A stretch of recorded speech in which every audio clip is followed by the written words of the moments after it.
Welcome to rSlash Maliciouscompliance, where OP gets a fat $18,000 payday for just 3 days of work. Our next Reddit post is from Eric Estrada. I'm a contractor at a big bank in New York City. I don't get any benefits, but I'm paid by the hour. I like the people I work for, and I realize I get paid well. So I try to make sure they get their money's worth. For context, my normal manager was off on vacation, so I had a substitute manager.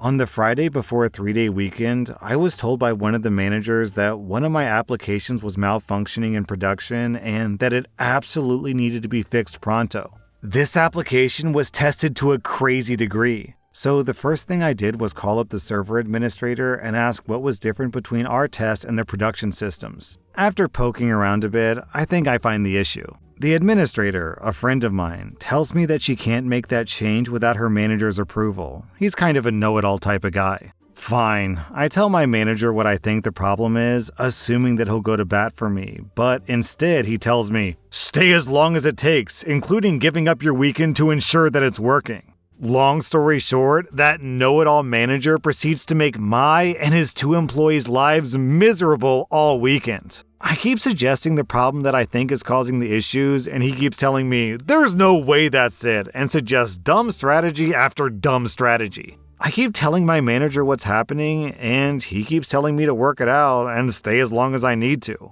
Finally, late one day, my friend says, "I'm just gonna try your fix without telling him." And surprise, it fixes the problem. It took less than 2 minutes. When my manager got back from vacation last week, he called me over to his desk. He had just gotten the bill from the contracting firm, and he seemed pissed. I had billed for 3 extra 8-hour days. He said, "I just have one question. Where'd you sleep?" "On the couch in the waiting room." "Okay, thanks." Earlier today, my normal manager came over with an envelope, and when he handed it to me, he said, "I would tell you to thank Mr. Know-It-All Manager for this, but since it came out of their budgets, maybe best not to. Don't spend it all in one place." The envelope he gave me was a check for my regular pay, plus almost $18,000. My manager had to drain their budgets to pay me for forcing me to work overtime 3 days on the weekends. When I later told my manager that I felt bad, he said, "You shouldn't. You taught them a very valuable lesson in server technology that they obviously missed." Did I mention that my manager used to be a programmer himself? Jeez, OP, 18K over 3 days, so that's 6K per day. 6,000 divided by 8 hours of work is $750 per hour. Wait, hold on. If overtime is typically time and a half, does that mean OP's normal rate is $500? OP, do you make $500 an hour? My God!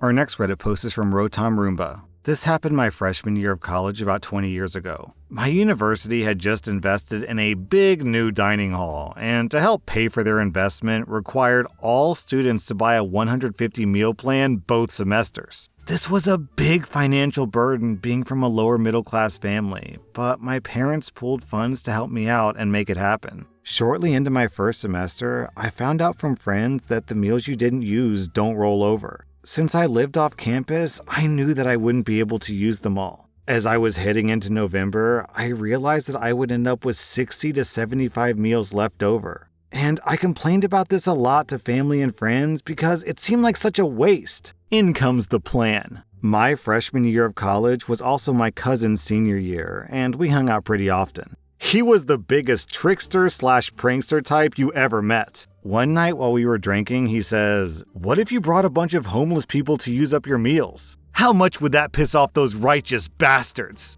We laughed about the idea all night, but the more I thought about the idea, the more I really started to like it. We talked all weekend about it and hatched a plan. On Monday morning, we went down to the local Salvation Army around the corner. I've grown to really despise this organization, but in the early 2000s in small-town USA, it's all that we had.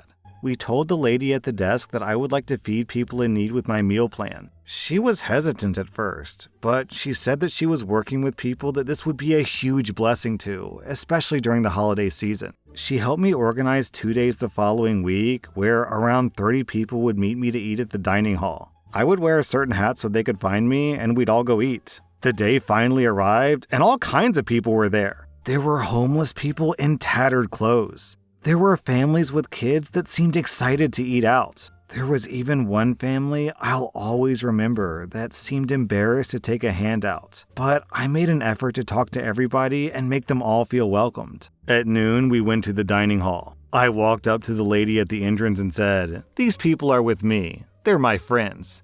I'd like to swipe them in." She looked confused, but reluctantly said okay. To say that we got every reaction humanly possible would be an understatement. There were staff members that were obviously annoyed with the influx of diners.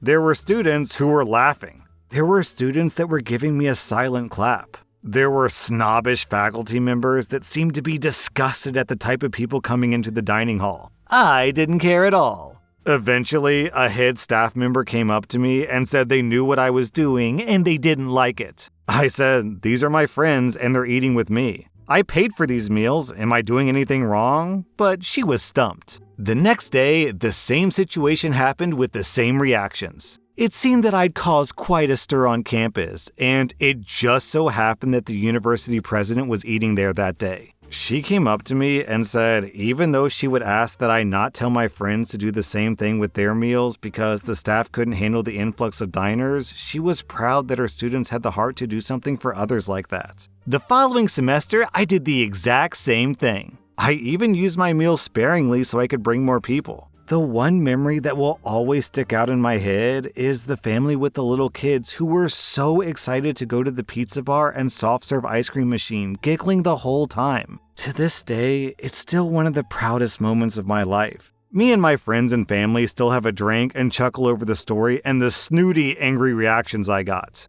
And as a quick public service announcement, there's an app called Share Meals, which does this exact thing. So if you're a college student who has excess meals, you can use the app to find people who need those meals. Our next Reddit post is from Knock Nurse. A few years back, I worked on a relief crew on a drilling rig. The rig ran 24 hours a day with 3 shifts. The crew worked 6 days and then had 2 days off. My crew would replace a working crew so they could have their 2 days off, and we worked morning 2 days, then afternoons, and then nights. It was common to find someone who would cover your shift if you wanted an extra day off, but the replacement had to have the same abilities as you. A crew had to have a driller, a derrick hand, a motorman, a chain hand, and a floor hand. People started as a floor hand, and as they learned, they would work their way up to more responsibility and more pay. Sometimes, when someone changed companies, they might take a lower position, so it was common to have someone with derrick hand capabilities working motor or chain. In September, my wife asked about my chances of taking off time for Christmas. I checked the calendar, and my days off fell on December 24th and 25th. Done deal, I have it scheduled off. Then, I decided to sweeten the pot. I found a guy who would work December 22nd and 23rd for me. I also found another guy who would work the 26th and the 27th. With 6 days off, I could drive 400 miles to visit family, so things were looking pretty sweet. Too sweet. The other guys on my crew were in the same position, so they all tried to find replacements, and 2 were successful. Unfortunately, the driller only had 3 guys on the rig who would work for him, and none of them wanted to help. He got mad and said that since he couldn't get the time off, then none of us could get time off. I reminded him that he had already approved the schedule, and he said that change was canceled, and if I didn't work on the 23rd, then I'd be fired. I told him, fine, I'll work the 23rd, but that'll be my last day of work. Consider this my 3 months' notice. At work, nothing much was said over the next few weeks. Outside of work, I was networking, and I found another job that I could start the first week of January. Everything was set. At the end of my shift on the 23rd, I emptied my work locker and said my goodbyes. The driller barely acknowledged me. I went home and drove out to see the family the next day. I spent a week relaxing there and then came back to start my new job. Around the end of January, I went to a friend's birthday party. There, I saw one of my old crew. He asked me when I was going to come back to work. Apparently, the driller thought that I was just sulking around and I'd come crawling back soon. He never hired a replacement, and they had been working shorthanded for over a month. I said that he better hire somebody. I wasn't playing games, and when I say I quit, I mean it. So this guy didn't want to cover you for 2 days, and as a result had to cover you for 1 month? What a doofus. Our next Reddit post is from Abe Tuhanu. I work as a cashier at a commissary, which is a military grocery store. The way that we handle proof of membership is by scanning the customer's ID card at the cash register. We have the ability to bypass this for workers who aren't in the military, but only for items that'll be consumed on site. On a slow day, I decided to go on my scheduled break a few minutes late because most of our cashiers were out on break already. After that, I closed up and turned in my till. Apparently, the lady in the cash office didn't like this because she started to mutter about us taking breaks whenever we liked. Now, I'd like to point out that not only did we have 6 cashiers just come back from break, but we only had like 3 customers in the past hour.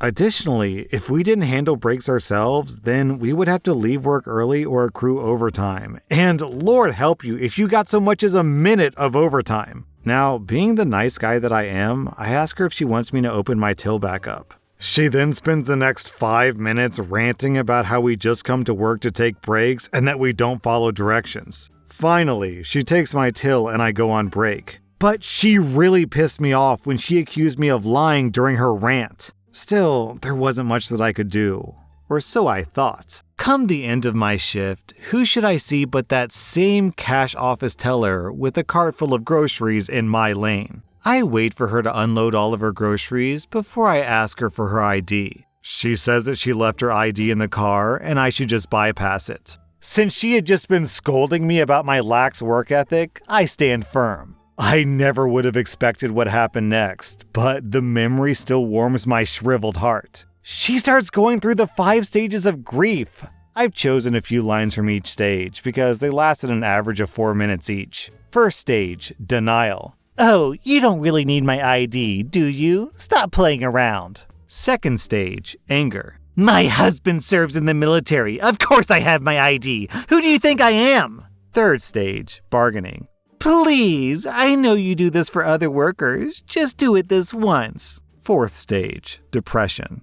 Do I really have to walk all the way to my car to get my ID? And finally, after 20 minutes of me alternatively ignoring her and citing policy, she reaches the last stage, acceptance, and begins loading her groceries back into her cart. Our next Reddit post is from Lulu Ginger Spice. It's a tale as old as capitalism. My job, which, to be fair, I freaking adore working at and I'm so grateful for and happy at, requires a doctor's note because I've been sick and working from home for 2 days. Now, I haven't just had a minor cold or a flu. Several days ago, I came down with the worst cold and flu symptoms you can imagine, and then things started going downhill from there. It got to the point where I've now been to the emergency room 2 days in a row because of tonsillitis and excruciating pain brought on by swallowing tiny sips of water. It is not great. And despite a whole battery of swabs and tests, the doctors don't know what the underlying bacteria or virus causing these symptoms is. Obviously, there's no way in hell I want to infect my coworkers with this plague. So I told HR that I'd be working from home until I'm feeling better, since my job can be done 100% remotely.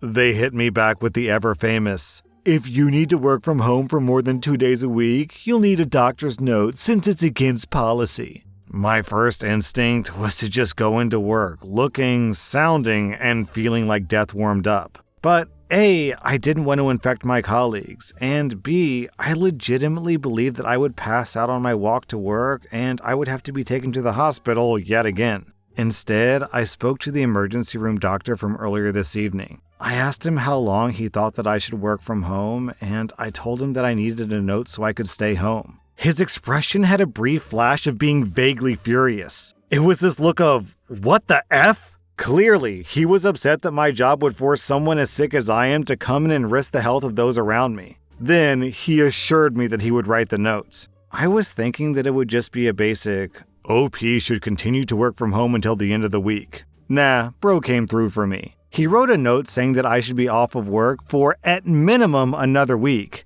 Then added this line. Infectious diseases require more time than 2 days to improve. Man, OP, you're still being too nice. You shouldn't be working from home, you should just be not working at home. That was r/Maliciouscompliance, and if you like this content, check out my podcast where I publish the exact same episodes. Also, hit that subscribe button because I put out new Reddit videos every single day.